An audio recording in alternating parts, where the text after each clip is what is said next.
नैव किञ्चित् नैव किञ्चित् नैव किञ्चित् करोमीति करोमीति करोमीति युक्तो मन्येत युक्तो मन्येत युक्तो मन्येत तत्त्ववित् तत्त्ववित् तत्त्ववित् पश्यन् पश्यन् पश्यन् शृण्वन् शृण्वन् शृण्वन् स्पृशन् स्पृशन् स्पृशन् जिघ्रन् जिघ्रन् जिघ्रन् अश्नन् अश्नन् अश्नन् गच्छन् गच्छन् गच्छन् स्वपन् स्वपन् स्वपन् श्वसन् श्वसन् श्वसन् नैव किञ्चित् करोमीति नैव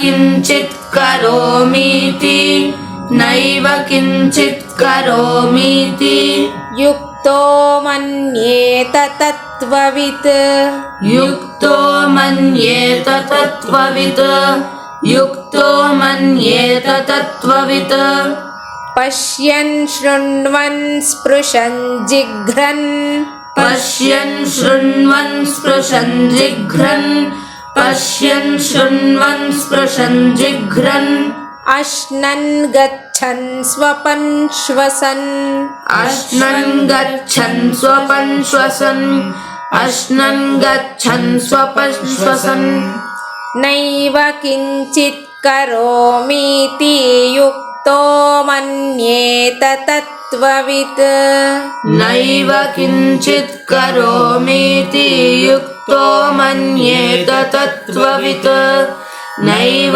किञ्चित् करोमीति युक्तो मन्येत तत्त्ववित् पश्यन् शृण्वन् स्पृशन् जिघ्रनश्नन् गच्छन् स्वपन् श्वसन् पश्यन् शृण्वन् स्पृशन् जिघ्रन्नश्नन् गच्छन् स्वपन् श्वसन् पश्यन् शृण्वन् स्पृशन् जिघ्रन्नश्नन् गच्छन् स्वपन् श्वसन् नैव किञ्चित् करोमीति युक्तो मन्येत तत्त्ववित् पश्यन् शृण्वन् स्पृशन् जिघ्रनश्नन् गच्छन् स्वपन् श्वसन् नैव किञ्चित् करोमीति युक्तो मन्येत तत्त्ववित् पश्यन् शृण्वन् स्पृशन् जिघ्रन्नश्नन् गच्छन् स्वपन् श्वसन् नैव किञ्चित् करोमीति युक्तो मन्येत तत्त्ववित् पश्यन् शृण्वन् स्पृशन् जिघ्रन्नश्नन् गच्छन् स्वपन् श्वसन् प्रलपन् प्रलपन् प्रलपन् विसृजन् विसृजन् विसृजन् गृह्णन् गृह्णन् गृह्णन् उन्मिषन् उन्मिषन् उन्मिषन् निमिषन्नपि निमिषन्नपि निमिषन्नपि इन्द्रियाणि इन्द्रियाणि इन्द्रियाणि इन्द्रियार्थेषु इन्द्रियार्थेषु इन्द्रियार्थेषु वर्तन्ते इति वर्तन्ते इति वर्तन्ते इति धारयन् धारयन् धारयन् प्रलपन् विसृजन् गृह्णन् प्रलपन् विसृजन् गृह्णन् प्रलपन् विसृजन् गृह्णन् उन्मिषन् निमिषन्नपि उन्मिषन् निमिषन्नपि उन्मिषन् निमिषन्नपि इन्द्रियाणीन्द्रियार्थेषु इन्द्रियाणीन्द्रियार्थेषु इन्द्रियाणीन्द्रियार्थेषु वर्तन्त इति धारयन् वर्तन्त इति धारयन् वर्तन्त इति धारयन् प्रलपन् विसृजन् गृह्णन् उन्मिषन् निमिषन्नपि प्रलपन् विसृजन् गृह्णन्नुन्मिषन् निमिषन्नपि प्रलपन् विसृजन् गृह्णन्नुन्मिषन् निमिषन्नपि इन्द्रियाणीन्द्रियार्थेषु वर्तन्त इति धारयन्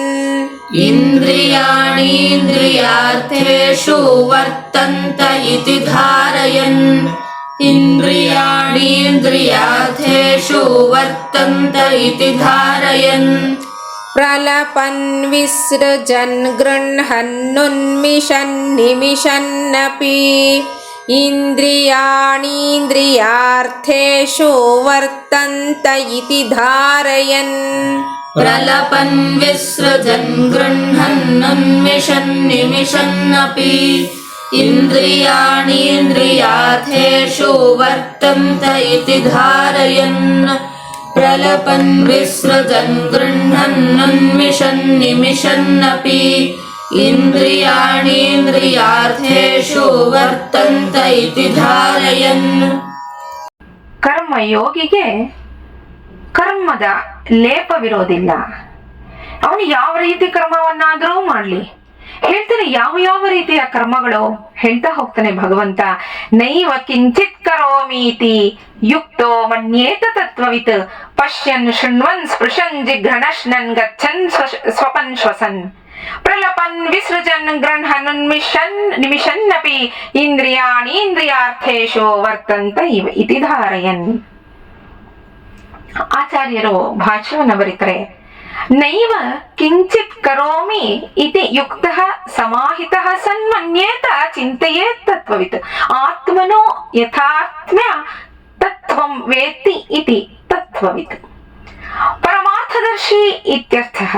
ಕದಾ ಕಥಂ ವಾ ತತ್ವಂ ಅವಧಾರಯನ್ ಮನ್ಯೇತ ಇತಿ ಉಚ್ಯತೆ ಪಶ್ಯನ್ ಇತಿ. ಮನ್ಯೇತ ಇತಿ ಪೂರ್ವೇಣ ಸಂಬಂಧಃ. ತಸ್ಯ ಏವಂ ತತ್ವವಿದಃ ಸರ್ವಕಾರ್ಯಕರಣಚೇಷ್ಟಾಸು ಕರ್ಮಸು ಅಕರ್ಮ್ಯೈವ ಪಶ್ಯತಃ ಸಮ್ಯಕ್ ದರ್ಶಿನಃ ತಸ್ಯ ಸರ್ವಕರ್ಮಸನ್ಯಾಸೇ ಏವ ಅಧಿಕಾರಃ ಕರ್ಮಣಃ ಅಭಾವ ದರ್ಶನಾತ್. ನಹಿ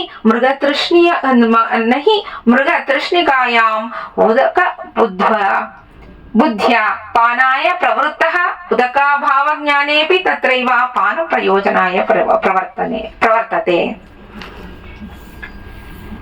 ತತ್ವವಿದ ಅಂದ್ರೆ ಆತ್ಮನ ನಿಜವನ್ನ ಬಲ್ಲೋನಾದ್ರಿಂದ ತತ್ವಜ್ಞಾನಿ ಅಂತ ಅನ್ನಿಸ್ಕೊಂಡೋನು ಪರಮಾರ್ಥವನ್ನ ಕಂಡುಕೊಂಡಿರೋನು ಅಂತ ಅರ್ಥ. ತತ್ವವಿದ ಅಂದ್ರೆ ತತ್ವಜ್ಞಾನಿ. ಅವನು ಆತ್ಮನ ಅರಿವು ಏನು ಅಂತ ಅವನಿಗೆ ಗೊತ್ತಿರುತ್ತೆ. ಏನು ಆತ್ಮದ ವಿಚಾರ ಏನು ಅಂತ. ಯುಕ್ತನಾದ ತತ್ವಜ್ಞಾನಿ ನೋಡೋವಾಗ್ಲೂ ಹೇಳ್ತಾನೆ ಪಶ್ಯನ್ ಶೃಣ್ವನ್ ಸ್ಪೃಶನ್ ಹೇಳ್ತಾ ಹೋಗ್ತಾನೆ. ನೋಡೋವಾಗ್ಲೂ, ಕೇಳೋವಾಗ್ಲೂ, ಮುಟ್ಟೋವಾಗ್ಲೂ, ಮೂಸುವಾಗ್ಲೂ, ತಿನ್ನುವಾಗ್ಲೂ, ನಡ್ಕೊಂಡು ಹೋಗುವಾಗ್ಲೂ, ನಿದ್ರಿಸುವಾಗ್ಲೂ, ಉಸಿರು ಬಿಡುವಾಗ್ಲೂ, ಮಾತಾಡೋವಾಗ್ಲೂ, ಬಿಡುವಾಗ್ಲೂ, ತೆಗೆದುಕೊಳ್ಳುವಾಗ್ಲೂ, ಕಣ್ಣು ಬಿಡುವಾಗ್ಲೂ, ಕಣ್ಣು ಮುಚ್ಚೋವಾಗ್ಲೂ ಇಂದ್ರಿಯಗಳು ಇಂದ್ರಿಯಾರ್ಥಗಳಲ್ಲಿ ತೊಡಗಿರುತ್ತವೆ. ನಾನು ಏನೂ ಮಾಡ್ತಿಲ್ಲ ಅಂತ ತಿಳಿಬೇಕು ಅಂತಾನೆ. ಏನು ಹೀಗಂದ್ರೆ ಅಂದ್ರೆ ಏನೇನು ಕೆಲಸ ಮಾಡ್ತೀವೋ ದಾಸರು ಎಷ್ಟೊಂದು ಅವರ ಪದಗಳಲ್ಲಿ ಅಂದ್ರೆ ಹಾಡುಗಳಲ್ಲಿ ತತ್ವ ಪದಗಳಲ್ಲಿ ಎಷ್ಟೊಂದು ಹೇಳ್ತಾ ಹೋಗ್ತಾರೆ. ನಾನು ಏನೇನು ಕರ್ಮಗಳನ್ನ ಮಾಡ್ತೀನೋ ಅಂದ್ರೆ ಏನೇನು ಕೆಲಸಗಳನ್ನ ಮಾಡ್ತೀನೋ ಎಲ್ಲವೂ ನಿನಗೋಸ್ಕರ ಅಂತ ಎಷ್ಟೊಂದು ಹಾಡುಗಳನ್ನ ನಾವು ಆ ರೀತಿಯಾದನ್ನ ನಾವು ಕೇಳಿದ್ವಿ. ಇಲ್ಲಿ ಭಗವಂತ ಅದನ್ನೇ ಹೇಳ್ತಾನೆ. ಏನು ಕೆಲಸವನ್ನು ಮಾಡಿದ್ರು ಎಲ್ಲವೂ ಈಶ್ವರಾರ್ಪಣ ಬುದ್ಧಿಯಿಂದ ಆಗಿರಬೇಕು. ತತ್ವವನ್ನ ಅರ್ಥಕೊಂಡಿರೋನು ಸಕಲ ವಿಧವಾದ ದೇಹೇಂದ್ರಿಯಗಳ ವ್ಯಾಪಾರ ರೂಪವಾಗಿರೋ ಕರ್ಮಗಳಲ್ಲಿ ಅಂದ್ರೆ ದೇಹೇಂದ್ರಿಯಗಳು, ದೇಹದ ಇಂದ್ರಿಯಗಳು ಏನೇನು ಕೆಲಸ ಮಾಡುತ್ತವೋ, ಏನೇನು ಕರ್ಮಗಳು ಮಾಡುತ್ತವೋ ಅಕರ್ಮವನ್ನೇ ಕಾಣ್ತಿರೋ ಆ ಸರಿಯಾದ ಆತ್ಮಜ್ಞಾನವುಳ್ಳ ಆತನಿಗೆ ಸರ್ವ ಕರ್ಮ ಸನ್ಯಾಸದಲ್ಲಿಯೇ ಅಧಿಕಾರ ಅಂತ. ಯಾಕೆ ಅಂದ್ರೆ ಸರ್ವಕರ್ಮ ಸನ್ಯಾಸದಲ್ಲಿ ಅಧಿಕಾರ ಅಂತಂದ್ರೆ ಅವನಿಗೋಸ್ಕರ ಏನೂ ಮಾಡ್ತಿರಲ್ಲ. ಈ ದೇಹದ ಇಂದ್ರಿಯಗಳು ಯಾವ್ಯಾವ ಕೆಲಸವನ್ನ ಮಾಡಿದ್ರು ಇದು ನಾನು ಮಾಡ್ತಿಲ್ಲ, ಅಲ್ಲಿ ನಾನು ಅಂತ ಅವನು ಯಾವ್ದನ್ನ ಹೇಳ್ತಾನೆ ಅಂದ್ರೆ ಒಳಗಿರ ಆತ್ಮ ಎಲ್ಲವನ್ನೂ ಪರಮಾತ್ಮ ನಡೆಸ್ತಾ ಇರೋವಾಗ ನನ್ನದೇನೂ ಇಲ್ಲ, ನಾನು ಏನೂ ಮಾಡ್ತಿಲ್ಲ, ಮಾಡ್ತಾ ಇರೋದು ಈ ದೇಹದ ಇಂದ್ರಿಯಗಳು ಅಂತ ಹೇಳ್ತಾನೆ. ಅವನದೇ ದೇಹ ಆದ್ರೂ ಆ ದೇಹಕ್ಕೆ ಅವನು ಸಂಬಂಧಪಟ್ಟಿರಲ್ಲ. ಅದರಿಂದ ಹಾಗೆ ಹೇಳ್ತಾ ಹೋಗ್ತಾನೆ. ಅದರಿಂದನೇ ಅವನನ್ನ ಸರ್ವಕರ್ಮ ಸನ್ಯಾಸದಲ್ಲಿಯೇ ಆಸಕ್ತನಾಗಿರ್ತಾನೆ, ಅವನ ಅಧಿಕಾರಿ ಆಗಿರ್ತಾನೆ ಅಂತ ಹೇಳ್ತಾನೆ ಪರಮಾತ್ಮ. ಕರ್ಮವೇ ಇಲ್ಲ ಅನ್ನೋದನ್ನ ಕಂಡುಕೊಂಡಿರ್ತಾನೆ ಅವನು. ಯಾಕೆ ಅಂದ್ರೆ ಆ ಕರ್ಮಗಳನ್ನ ಮಾಡ್ತಾ ಇರೋದು ದೇಹದ ಇಂದ್ರಿಯಗಳು. ಅದಕ್ಕೆ ಅಕಸ್ಮಾತ್ ಇದನ್ನ ನಾನು ಮಾಡ್ತಾ ಇದ್ದೀನಿ ಅಂತಂದಾಗ ಅಲ್ಲಿ ಭೇದ ತೋರುತ್ತೆ. ಅದರಿಂದ ಆ ದೇಹವೇ ಬೇರೆ, ಆ ಇಂದ್ರಿಯಗಳೇ ಬೇರೆ. ಅವು ಏನು ಮಾಡ್ತಾ ಇದ್ರು ಅವನು ಯಾವಾಗ್ಲೂ ಆತ್ಮ ಚಿಂತನೆಯಲ್ಲಿ, ಪರಮಾತ್ಮನ ಚಿಂತನೆಯಲ್ಲಿ ಅವನು ತೊಡಗಿರ್ತಾನೆ. ಲೋಕ ಸಂಗ್ರಹಕ್ಕೋಸ್ಕರ ಮಾತ್ರ ಅವನು ಕರ್ಮವನ್ನ ಮಾಡ್ತಾ ಇರ್ತಾನೆ. ಅಂದ್ರೆ ಅವನು ದೇಹದ ಇಂದ್ರಿಯಗಳು ಕರ್ಮವನ್ನ ಮಾಡ್ತಾ ಇರುತ್ತವೆ. ನಾಳೆ ಮುಂದಿನ ಶ್ಲೋಕವನ್ನು ನೋಡೋಣ. ನಮಸ್ಕಾರ.